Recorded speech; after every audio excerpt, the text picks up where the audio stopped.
हाँ प्रिय विद्यार्थियों, ये आप आज सीखेंगे क्लास 10th मैथ एनसीईआरटी और आपका एलसीएम और एचसीएफ के बारे में बताएंगे। ये आपका एलसीएम है और एचसीएफ है। एलसीएम को कहते हैं लघुत्तम समापवर्तक, एचसीएफ को कहते हैं महत्तम समापवर्तक। इससे पहले जैसे मान लीजिए क्वेश्चन 3 है, आपको हमने 1 भी बताया, 2 भी आपने देख लिया होगा। अब क्वेश्चन नंबर 3 देखते हैं। अभाज्य गुणनखंड विधि द्वारा निम्न पूर्णांकों के एलसीएम और एचसीएफ ज्ञात करो। जबकि 3 खंड दिए, first part, second part, third part. First में आपकी संख्या 12, 15, 21 है, सेकंड में 17, 23, 29 है, थर्ड पार्ट में 9, 8, 9, 25 है। इनकी आपको एलसीएम और एचसीएफ ज्ञात करना है। एलसीएम का मतलब होता है लघुत्तम समापवर्तक, एचसीएफ होता है महत्तम समापवर्तक। तो देखो क्या करते हैं। पहला पार्ट है फर्स्ट पार्ट। फर्स्ट पार्ट में लिखा है 12, 15 तथा 21। आप यहाँ 12 लिख लो पहले। 12 के हम काट के देखेंगे। यहाँ 12 का हमने काट के देखा, 2 से कट जाएंगे, 2 छक्के 12, फिर 2 से काटा 3 बार, फिर 3 से काटा 1 बार। ये आपके अभाज्य गुणनखंड है 2 2 3। ये रहा 2 इंटू 3। ये अभाज्य गुणनखंड हो गए। अभाज्य माने ऐसे गुणनखंड जो किसी से कटे नहीं, ऐसी संख्या जो किसी से कटे नहीं, स्वयं से ही केवल कटे, अभाज्य संख्या होती है। अब 15 के करेंगे, 15 के हम करके देख ले रहे हैं। 15 इसे हम 3 से डिवाइडेशन करेंगे तो 5 बार, फिर 5 से डिवाइडेशन करेंगे 1 बार, तो इसका आ गया आपका 3 इंटू 5 आ गया। इसके 3 ये लिख दिया, सिर्फ 5 ये लिख दिया। अब हम 21 के करेंगे, 21 के फैक्टर। ये 3 से कट रहा है, 3 से कट गया, 3 7 21 और 7 से कटेगा। ये हो गया आपका 21 हो चुका है। 3 इंटू 7 तो 3 इसकी सीट पे लिख लो। 7 दूर लिखना चाहो तो 7 लिख दो दूर, यहां पे लाइन खींच दो। अब आप लिखेंगे एचसीएफ निकालेंगे पहले। एचसीएफ होता है महत्तम समापवर्तक। वो क्या होता है, सब में मिले वो एचसीएफ होता है। 2 नीचे नहीं मिल रहे, 2 इसमें नहीं मिल रहे, 3 हमारे सब में मिल रहे केवल, तो एचसीएफ हो गया 3। ये आंसर आ गया। ये रहा आंसर। एलसीएम क्या होता है, पुनः हम एलसीएम करेंगे, और यही एलसीएम करना चाहो तो यही हम एलसीएम भी कर सकते हैं। कैसे? एंड एलसीएम होता है लघुत्तम समापवर्तक। वो क्या होता है, ये 2 हमारे इसमें नहीं मिल रहे तो ये 2 आप लिख लोगे इस जगह, इनटू, फिर ये वाले 2 नीचे नहीं मिल रहे कहीं तो ये भी लिख लोगे, इनटू, ये 3 हर जगह मिल रहे तो एक बार ही लिखोगे, इनटू, 5 इसमें नहीं मिल रहे वो भी लिखोगे, इनटू, 7 ऊपर नहीं मिल रहे ये भी लिखोगे 7। मतलब लघुत्तम में ये होता है, एलसीएम में जो नहीं मिल रहा वो भी लिख लो। ये से 2 नीचे नहीं मिल रहे वो भी लिख लिए, ये भी नीचे नहीं मिल रहे वो भी लिख लिए। ये 3 सब में मिल रहा है तो एक बार लिखेंगे, 5 कहीं नहीं मिल रहा तो 5 भी लिख लेंगे, और 7 कहीं नहीं मिल रहा तो 7 भी लिख लेंगे। इनका मल्टीप्लाई कर लो, 2 दूनी 4, 5 20 3 60, फिर कर लो 2 दूनी 4, 5 20 3 60 तो ये हो गया, और गुणा 7 का 6 में गुणा कर दो, 6 7 42 और 1 0 लगा देंगे। ये आपका एलसीएम हो गया। एचसीएफ क्या होता है, जैसे मासा कहते हैं। परीक्षा में मासा मत लिखना, पर आपकी सुविधा के लिए लिख दे रहे हैं मासा, और ये सुविधा के लिए लासा लिख दे रहे हैं, लासा लघुत्तम समापवर्तक। एलसीएम को लघुत्तम समापवर्तक बोलते हैं और एचसीएफ को बोलते हैं मासा। वो क्या होता है एचसीएफ, ये इसमें 2 नहीं मिल रहे वो छोड़ो, 2 नहीं मिल रहे वो छोड़ो, 3 सब में मिले, जो सब में मिल जाए वही मासा। 5 नीचे नहीं मिल रहे, ऊपर नहीं मिल रहे, 7 कहीं नहीं मिल रहे, तो आपका मासा ये हो गया। एलसीएम क्या होता है, लासा यो नहीं मिल रहा है वो भी लिख लो, 2 भी नहीं मिल रहा है नीचे वो भी लिख लो, 3 हमारे समय मिल रहा है तो एक बार लिख लो, 5 हमारे कहीं नहीं मिल रहा है वो भी लिख लो, 7 कहीं नहीं मिल रहा है वो भी लिख लो और इनका गुणा कर दो, ये एलसीएम हो गया। एलसीएम क्या होता है, छूट कोई जाए ना डबल कोई जाए ना, और एचसीएफ क्या होता है, जो समय मिल जाए वो एचसीएफ होता है। अब हम अभी सेकंड खंड कराते हैं, ये वाला आप अपना फियर इसकी कर लो और डायरी पे नोट कर लिया करेंगे, जो भी सूत्र हुआ करें उनको डायरी पे नोट कर लिया करो। ओके, देखो अभी हम सेकंड इसका पार्ट बता रहे हैं कि कैसे करोगे। हाँ विद्यार्थियों, अब आप ये सेकंड पार्ट देखेंगे। सेकंड पार्ट क्या है, आप इसको बहुत अच्छी तरह देखो और ये आपके परीक्षा में क्वेश्चन आते हैं तो देखना क्या करते हैं। ये सेकंड पार्ट, ये वाली संख्या है कितनी, 17,23 तथा एंड आपकी 29 है। हमें क्या ज्ञात करना है, एलसीएम ज्ञात करो और एचसीएफ ज्ञात करो, लासा निकालो मासा निकालो। तो पहले हम 17 की अभाज्य गुणनफल करते हैं। 17 किसी से कटेगा नहीं तो 1 से तो जरूर कट जाएगा, इंटू 17 के गुणनफल होंगे ही नहीं किसी से, 1 से, तो किसी के गुणनफल नहीं हो तो उसमें 1 लिख दिया जाता है ऐसे। 23 के लिख दे रहे हैं 23 के, 23 भी किसी से नहीं कटेगा, 1 तो हो ही जाएगा इसका। कोई भी संख्या हो उसका एक गुणनखंड 1 प्रत्येक का होता है 1, तो देखो ये कर दिया 1, और 23 के हो नहीं रहे तो 23 लिख दो 23। फिर हमने ये लिख दिया 29 का भी लिख देंगे 1 इंटू 29, क्यों 29 किसी से कटेंगे नहीं ये बिल्कुल भी। अब लाइन खींच देंगे, लिखेंगे HCF होता है महत्तम समावर्तक। महत्तम समावर्तक क्या होता है, जो सब में मिल जाए। तो 1 हमारा सब में मिल रहा है और ना 17 सब में मिल रहे, न 23 सब में मिल रहे, न 29 मिल रहे, ये 1 हमारा सब में मिल रहा है, वह मासा हो गया। आपका एक आंसर आ चुका है। ये HCF होता है महत्तम समावर्तक। महत्तम समावर्तक क्या होता है कि सब में कोई गुणनखंड मिलेगा वही महत्तम समावर्तक हो जाएगा। अच्छा, एलसीएम आपको ज्ञात करना है तथा एलसीएम निकालेंगे। एलसीएम क्या होता है वो भी देख लो। एलसीएम को लासा कहते हैं, चाहो तो लिख सकते हो लासा, और कोई बात नहीं है, लघुत्तम समावर्तक। 1 मिल रहा है वो भी लिख लो, इंटू ये 17 कहीं नहीं मिल रहा है वो भी लिख लो, इंटू ये 23 कहीं नहीं मिल रहा है वो भी लिख लो, इंटू 29 कहीं नहीं मिल रहा है 29 भी लिख लो। छूट कोई जाए ना, डबल कोई जाए ना। ये 1 3 बार लिखा है तो 1 ही बार लिखा जाएगा। ये देखो 3 बार लिखा है 1 बार, डबल नहीं आएगा। और 17 कहीं नहीं है वो भी लिख लिए, 23 कहीं नहीं है वो भी लिख लिए, 29 कहीं नहीं है वो भी लिख लिए।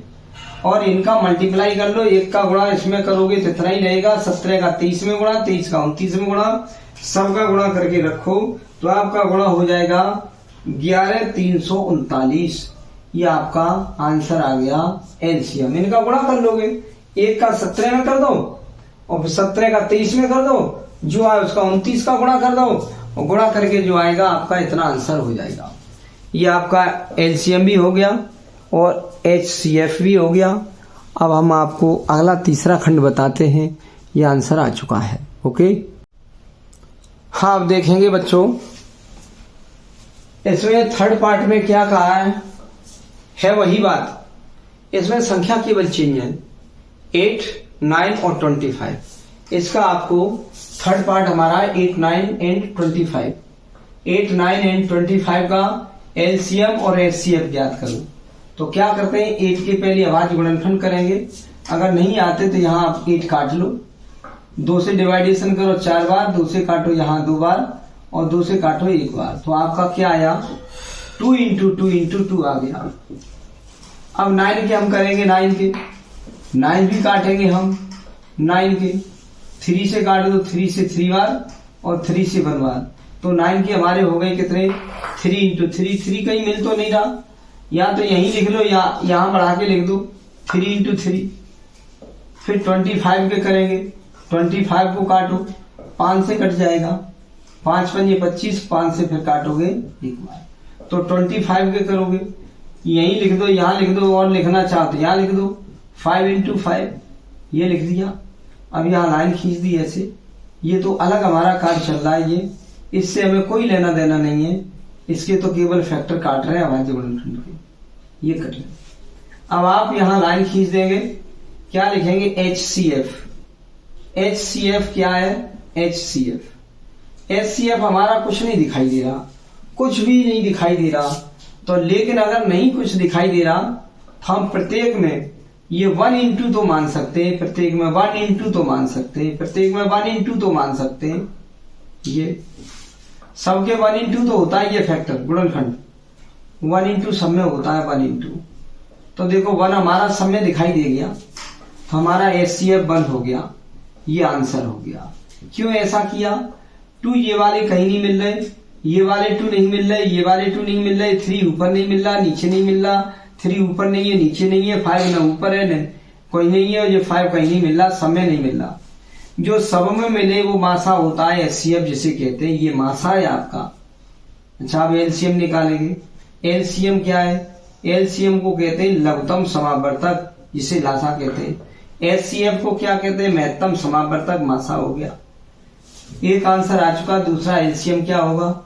एक आपके मिल रहे सब में वो भी लिख लो, 2 हमारे ये वाले नीचे कहीं नहीं मिल रहे वो भी लिख लो, और हमारे ये 2 हमारे कहीं नहीं नीचे मिल रहे वो भी लिख लो, ये 2 हमारे कहीं नीचे नहीं मिल रहे वो भी लिख लो, ये हमारे 3 न ऊपर मिले न नीचे मिले वो भी लिख लो, ये वाले 3 न ऊपर मिले न नीचे मिले वो भी 3 लिख लो, ये 5 ऊपर बिल्कुल नहीं मिल रहे वो भी लिख लो, ये 5 ऊपर नहीं मिल रहे वो भी लिख लो। ये जो मिल जाए सो लिख लो एक बार, और 2 नहीं मिल रहे वो भी लिख लो, ये भी लिख लो, ये भी लिख लो, 3 नहीं मिल रहे कहीं वो भी लिख लो, 3 ये नहीं मिल रहे कहीं वो भी लिख लो, 5 कहीं नहीं मिल रहे वो भी लिख लो, ये 5 कहीं नहीं मिल रहे वो भी लिख लो। सब गुणा में आ गया, इन सब का गुणा कर दो, पूरा गुणा कर दो।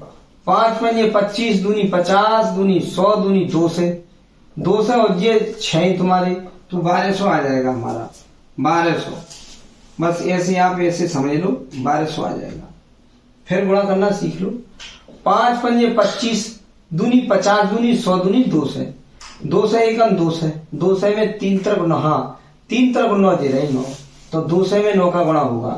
5 पंजे 25 दूनी 50 दूनी 100 दूनी 2 से 1 2 से तो जी बन गए, और 3 का 3 में गुणा कर देंगे 9 हो गया, 9 का 2 में कर देंगे 9 दूनी 18 और 2 0। ये आपका आ गया LCM। गुणा करना है इनका, बस ये गुणा कर लेते हैं। HCF में क्या होता है? सब में मिल जाए वो HCF, लासा क्या होता है? मिल जाए वो भी लिख लो, और ये नहीं मिल रहे वो भी सब लिख लो, गुणा कर लो। ये आपका LCM हो चुका है। अब आप करेंगे अगला क्वेश्चन, ये आपका क्वेश्चन नंबर 3 है। अब हम 4th भी अभी कराते हैं क्वेश्चन। हाँ अब ये देखेंगे, ये क्वेश्चन क्या है? ये हमारा क्वेश्चन नंबर 4 है। HCF किसका? 306 का और 657 का। HCF हमारा 9 है। तो इन दोनों का LCM ज्ञात करो। आपके ये 2 व्यंजक हैं, एक व्यंजक है हमारा कितना? 306, दूसरा व्यंजक है 657। ये 2 व्यंजक है। व्यंजक मीन्स होती है संख्याएं, 2 संख्याएं, उन दोनों संख्याओं का HCF दे रखा है और उनका LCM पूछा गया है। तो देखो क्या करते हैं, 306 और 657 का HCF माने मासा 9 है, तो इन्हीं संख्याओं का आपको LCM ज्ञात करना है। इन दोनों संख्याओं का मासा 9 है, तो इन्हीं दोनों संख्याओं का लासा ज्ञात करो। संख्या ये है, ये है, ये व्यंजक कहते हैं या संख्या कह दो बस। तो ये क्या है? पहली संख्या ये रही, पहली संख्या हमारी लिखी है 306। दूसरी संख्या ये रही, दूसरी संख्या हमने देखी वो ये रही 657। पहली संख्या 306, दूसरी 657। पहली 306, दूसरी 657। ये पहली संख्या है, ये दूसरी संख्या है। तो ये दोनों संख्या दी है, लेकिन इन दोनों संख्याओं का मासा 9 है तथा मासा कितना है? मासा हमारा है 9, जिसे HCF कहते हैं। चाहो तो यहां में HCF भी लिख सकते हैं, ये इक्वल 9। तो इन्हीं का लासा पूछा है, इन्हीं दोनों संख्याओं का। तो लासा निकालिए, लासा पूछा गया है। लासा होता है एलसीएम होता है, ये ज्ञात करना है। अब एक सूत्र लगता है, सूत्र क्या सूत्र होता है? पहली संख्या गुणा दूसरी संख्या, पहली संख्या इंटू दूसरी संख्या बराबर मासा गुणा लासा या लासा गुणा मासा।